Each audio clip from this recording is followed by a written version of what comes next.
As I made my rounds through each hospital room, I spotted someone in the distance. Could it be a family member of the patient who was just rushed in by emergency? I approached slowly and initiated contact. "Is there something troubling you?" The man, who had been looking down, slowly lifted his gaze to meet mine. "My wife was brought here earlier, and this is all new to me. Thank you for your concern," he said with a smile. Something about his smile seemed familiar, but before I could recall where I'd seen it, he stood up and turned away from me. "I need to be strong," he said, his voice quivering slightly. "I've heard that your family member is in stable condition," I began, then paused, puzzled by my own reaction. Maybe it's because I grew up in a facility, but I've never been good at speaking to people I meet for the first time. Whether it's patients or their families, I tend to become too formal. Yet, with this man, words flowed easily. For some reason, I had this feeling that continuing our conversation might lead to something incredible. Whether it was a good or bad feeling, I couldn't say. "If you need anything, the nurse's station is over there." As I was about to return to my rounds, the man stopped me. Could it be Jody? How did he know my name? Staring at me in disbelief, he stepped closer. "Don't you remember? It's been so many years. I've turned into an uncle now." I began to trace my memories back. Could it be me, returning home after work? Passing by a hair salon, I remembered it was almost time to get my hair cut. When was my next day off? I wondered. Always tying my hair up because of work, I found going to the salon more of a chore. No family, no friends. For someone who has lived like me, grooming was never of any interest. Simple, clean. That was all I sought in fashion. Jody, that's my name, but the parents who gave it to me are no longer here. During a family outing in my kindergarten years, they died in an accident. Although I survived, I was treated as a burden by relatives. Never properly clothed or fed. Children listen more than adults think. Why do we have to take care of her? Our household is already struggling. We can't afford another child. Hearing adults talk like this, I started to feel like I shouldn't exist. Eventually, I was placed in a facility, but by then, I had already become a child lacking self-confidence. Always hiding, watching, living as told by others. Even now, expressing my feelings is hard. That's why I struggle with relationships at work. However, nursing is the only thing that gives my life purpose. No matter how tough it gets, I can't imagine leaving this job, once inspired by a nurse. I've always dreamed of being like her. I haven't forgotten that aspiration. To be kind and see people for who they are. Though that's what I wish. Reality is often unkind. Growing up without knowing love, maybe dreams are just dreams for me. Just as I start to feel down, I snap back to reality. I was just thinking about making a hair appointment. Spending a lot of time alone, my days lack meaningful conversations. It seems I tend to overthink because of this. As I linger in front of the salon, pedestrians seem to walk around me. I decided to head home quickly to check on my days off. Regaining my composure, I made my way home. After checking my days off, I made an appointment with a hair salon online. I took a bath, then heated up some side dishes I had prepared on my day off. Relaxing at the mini table in my cramped one-room apartment is my favorite time. After fiddling with my mobile phone for a while, I did the dishes and crawled into bed. Tomorrow is a night shift. Before then, I'll go shopping and stock up on prepared dishes. I live a frugal and modest life. by choice. That's what I've always wanted. I had to take out student loans to attend nursing school. The inheritance left by my parents was gone, just keeping up with daily expenses. The relatives who considered me a burden and sent me to a facility were certainly not going to pay for my tuition. I didn't want to be indebted to them for anything.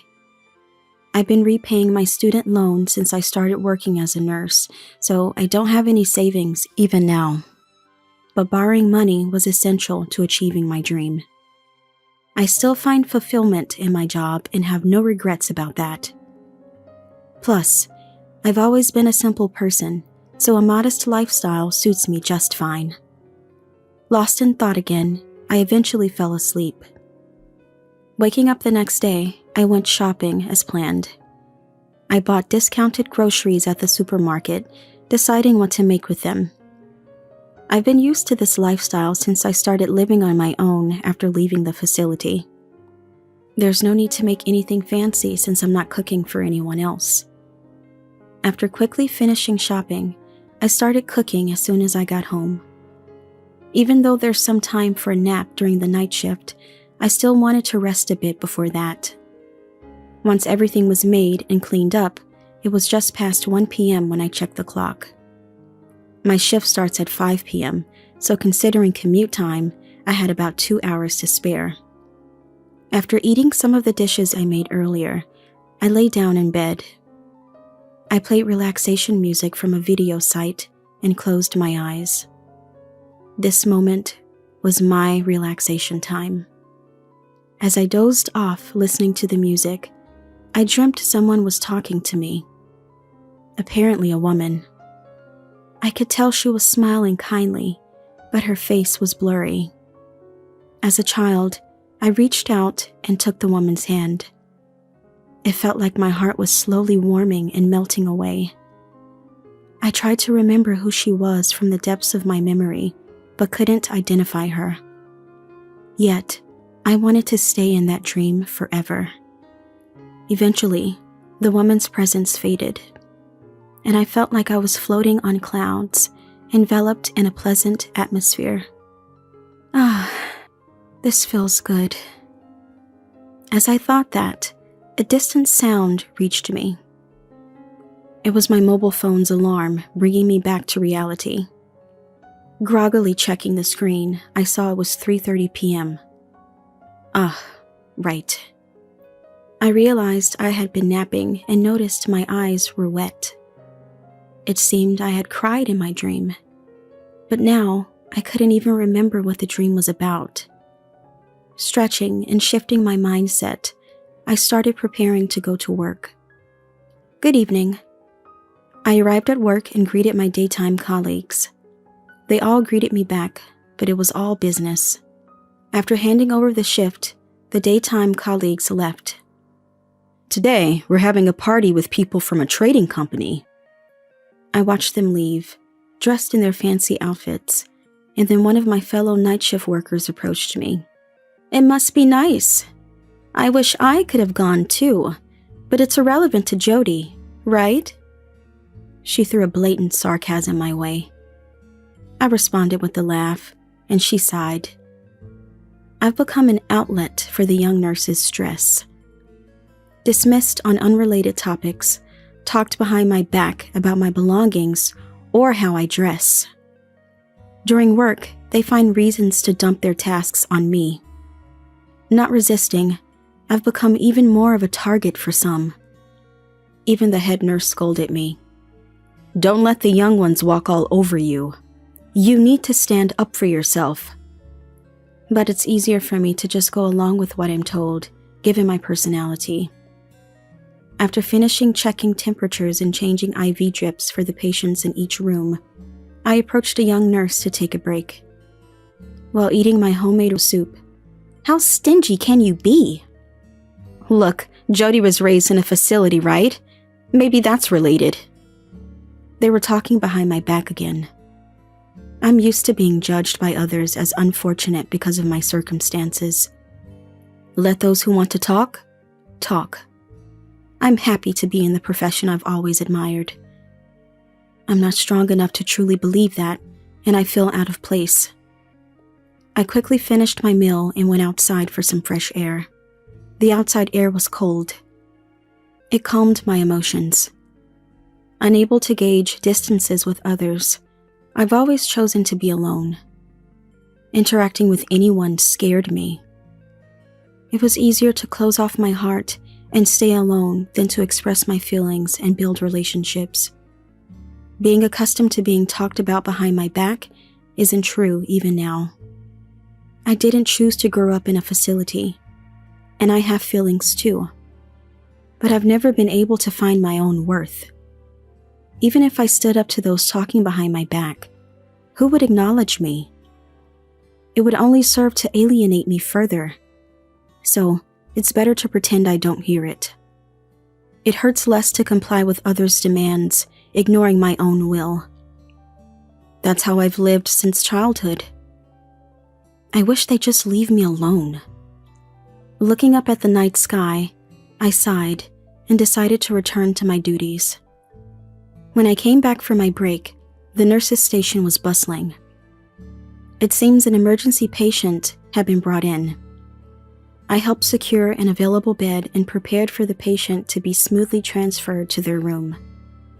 A few hours later, the patient was finally settled into their room. After the treatment, they seemed to be sleeping. Their condition appeared stable, so we returned to our respective duties, checking on the sleeping patients for any irregularities, replacing IV drips. As I made my rounds through each hospital room, I spotted someone, sitting on a sofa near the water and hot water dispenser. Apparently not a patient, given their casual attire. Probably a family member of the patient who was just brought in.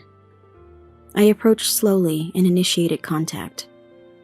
"Are you a family member of the person who was just brought in?" The man slowly lifted his gaze to meet mine.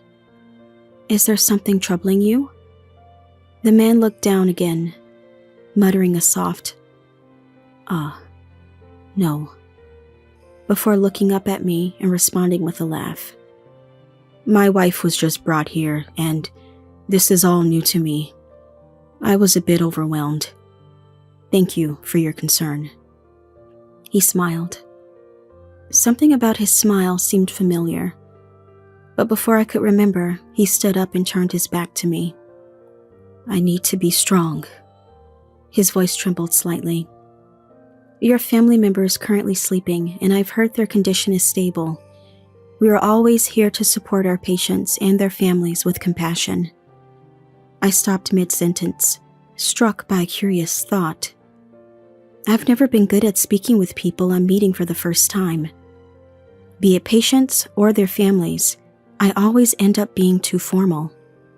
Yet, with this man, words just flowed out of me. When I suddenly got stuck, the man turned back to me and looked into my eyes. I don't know what to say, but please, leave your family members' care to us, and please, don't overdo it. I had this feeling that continuing our conversation might lead to something unbelievable. Whether it was a good or bad feeling, I couldn't tell. I just knew I didn't want to change my current situation. The fear of it made me want to leave this place quickly. If you need anything, the nurse's station is over there." As I was about to return to my rounds, the man stopped me. Could it be Jody? Had he seen my name tag? My name was unexpectedly called out. I turned back towards the man. Could it be Jody? How did he know my name? Seeing me stand there dumbfounded, the man approached. Then he glanced between the pen in my pocket and my face. "Jody, right? This pen. Lenore gave it to you as a present. I remember because I was there when she bought it." His expression brightened instantly. "Huh? Lenore?" The name struck a chord with me. "Don't you remember? How many years has it been? I've become an uncle now." My memory traced back. Lenore. Among the relatives who took care of me, she was the only one who treated me kindly. She was the reason I chose nursing. Could it be? Lenore had a boyfriend at the time, and they often took me out with them. It's Ethan. We used to hang out together, remember? Memories of those times started flooding back. Before I was placed in a facility. In the 3rd grade, I stayed at Lenore's house. Her parents were cold to me, but Lenore was always kind. Her boyfriend, Ethan, would come over to help with my homework. They even took me to an amusement park on a day off. Lenore was training to be a nurse. Ethan was aiming to be a teacher, and I aspired to be like them. Then, there was a day I fell ill with a high fever. Aunt and uncle looked grim. They strictly told me not to pass it to Lenore. In my dazed state, I vaguely remembered. Right, there was an important test coming up. Lenore was preparing for her nursing license exam. It made sense why Aunt and Uncle wanted to keep me away. But as a child suffering through an unfamiliar high fever, I couldn't help feeling resentful about my life. How long had it been? Lying sick, I had no sense of time. Then, I heard the noisy sound of someone running up the stairs. Aunt was shouting something from below, but my ears were too muffled to make it out. Then, Lenore burst into my room, panting. Jody, are you okay? She peered at my face with a look close to tears. Yeah. My head was too fuzzy to articulate properly. I remember being told by Uncle and Aunt not to get close to Lenore. Trying to move a bit away from her, my joints ached. Seeing me struggle in the blanket, she said, It must be hard. And contrary to my feelings, her hand soothingly stroked my head. It felt incredibly comforting. From outside the door, Aunt called out to Lenore. Lenore, come out this instant. You know it would be terrible if you caught it with your exam coming up. Lenore sighed, smiled at me, and yelled back as she opened the door. Mom, I'm trying to become a nurse. Aunt was taken aback by Lenore's unusually loud voice. I know that, Aunt faltered. How can I ignore a child suffering right in front of me? What kind of nurse would that make me? Her forcefulness left Aunt speechless. I'll take care of my own health. Let me take care of Jody right now. Perhaps realizing she had been too harsh, Lenore spoke to Aunt in her usual gentle tone. All right, but don't overdo it. With that, Aunt went downstairs. Sorry for raising my voice when you're feeling unwell. Lenore was back to her usual self. Lenore, I'm sorry. I felt guilty for causing an argument with Aunt on my account. And the thought of possibly infecting her with my cold only made my headache worse. It's okay. Look, I brought pudding for you, she said, taking out 2 puddings from a plastic bag and smiled. Let's eat them together. Supported by Lenore, I sat up. The cold pudding was a balm to my feverish body, and I remember it being delicious. Lenore, who took care of me at her own expense, passed her national exam and became the nurse she always wanted to be. After Lenore left home, I was moved to another household, so I lost touch. But the kindness and warmth she showed me stayed with me. That's when I started aspiring to be a nurse. To be a nurse who could sacrifice her own comfort to be close to her patients. With that in my heart, I've come this far. Jody? Lost in the revived memories, Ethan's voice brought me back. Sorry. I never thought I'd meet you here.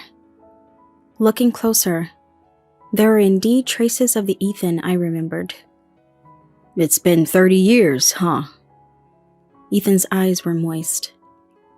When Lenore wakes up, could you let her see your face? I nodded quietly, and Ethan, reassured, went home to fetch some things for the hospital stay. While on my rounds, I visited Lenore's room. She seemed to be sleeping, but it was definitely her, Lenore, my role model. I never imagined we would meet again like this. I wonder how I appeared to her now that she's awake. A mix of hope and anxiety swirled within me. After finishing my night shift, I went home and took a short nap. I had a hair appointment scheduled for the afternoon. I've been keeping the same hairstyle for years, just trimming my grown-out hair, but this time I decided to change it. Worried that Ethan recognized me, but Lenore might not, I opted for the same hairstyle I had in elementary school. I decided to cut my long hair into a bob. It's been years since I've had my hair this short. My shoulders felt lighter, and somehow, my mood brightened too. The next day at work, I immediately heard the young nurses whispering about my haircut. Some even asked me directly why I cut it, but I just gave a vague response and focused on my duties. Soon, it was time to change Lenore's IV drip. Entering her room, Ethan noticed me and gave me a look. Nervously, I approached her. "Lenore, the nurse is here for you," Ethan called out, and Lenore turned towards me. Our eyes met and my heartbeat quickened. It was definitely Lenore. I had seen her sleeping face, but now, making direct eye contact stirred something in me. I looked away and started changing the IV drip. "I'm going to change your IV drip now," I said, reaching for the nearly empty bag. Then, "Jody?" She called out in the same gentle voice as back then. Tears welled up in my eyes. "It is Jody." Both Lenore and Ethan smiled warmly. How? How did you know it was me? It had been 30 years since we last met, and I had aged into a middle-aged woman. I heard from Ethan about meeting someone from the past, plus there were hints of the old you.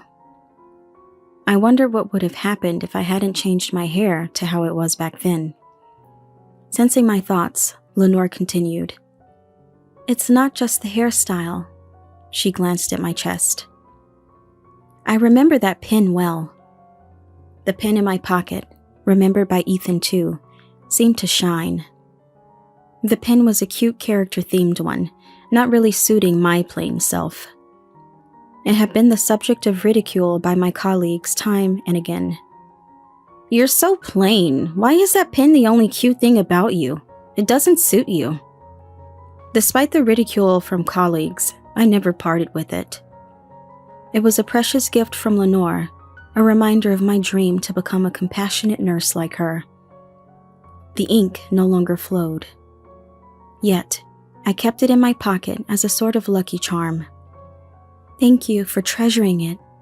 And Lenore, supported by Ethan, sat up. "To think you've become such a splendid nurse." Tears welled up in Lenore's eyes, too. "I'm still far from it. I became a nurse admiring you, but I'm nowhere near good enough." Lenore gently took my hand. "That's not true. Do you remember the promise we made?" I nodded. When Lenore left home, we promised each other. I would become a compassionate nurse like her, and she would remain my nursing idol. We vowed to meet again as nurses. Thank you for fulfilling our dream of becoming a nurse. I've worked hard too. Lenore shared her journey since then. After starting her nursing career, she returned home only to find I was gone.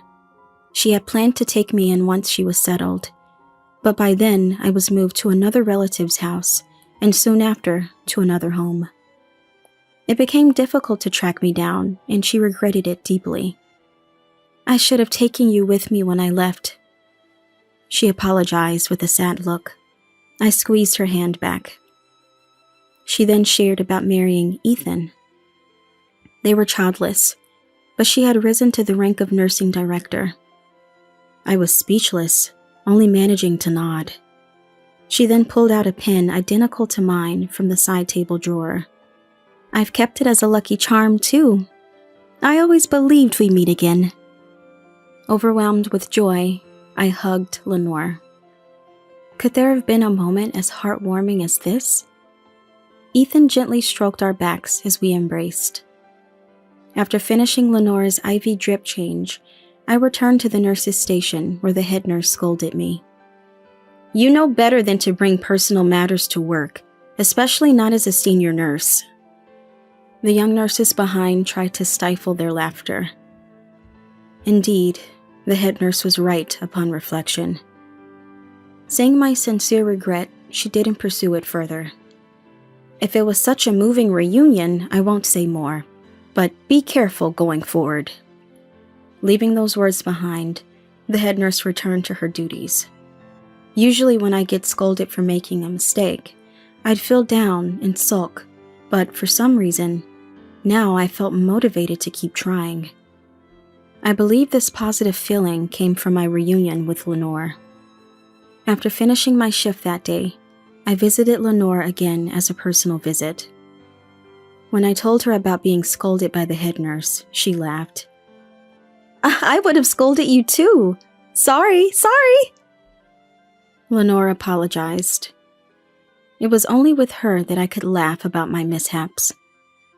No matter how much time had passed, I realized she was the only person I could depend on like this. A few days later, Lenore was discharged. I, as a nurse, saw her off, but Ethan handed me a small folded piece of paper as he was leaving. The head nurse was watching closely to ensure I didn't mix personal matters with work again, but since Lenore was talking to the head nurse, we left the ward unnoticed. During a break, I opened the paper Ethan had given me, which had Lenore's contact information and address. It was written small. Be sure to contact me. The address was within walking distance from where I lived. How come we never crossed paths, living so close by? I smiled bitterly at fate's mischief. A year later, I was hurrying home from work. Today was Ethan's birthday party. Lenore was waiting with delicious food. Since then, I had started visiting their home often. Ethan had suggested, "Why don't we live together?" But Lenore and I refused. We both understood the erratic nature of our jobs. Even I hesitate around you sometimes. I wouldn't want Jody to feel that way, Lenore had said. Ethan was disappointed, but he brightened up when I expressed how happy this thought made me. Then let's all live together once we retire, he proposed, and Lenore and I laughed, sharing a look. Ethan, surprised by our reaction, couldn't help but be endearing on his birthday. We planned to celebrate it wholeheartedly. After toasting together, Lenore asked about my recent work. Since reuniting with her, the backtalk and scapegoating from colleagues had decreased. It turned out Lenore and the nursing director at my hospital were classmates, and after my colleagues found out, they kept their distance. Mixing personal matters, Lenore's doing it too, right? I joked. Do you not realize it yourself? She countered with a question. Puzzled, she then explained with a gentle smile. Since reuniting with her, my expressions have become richer.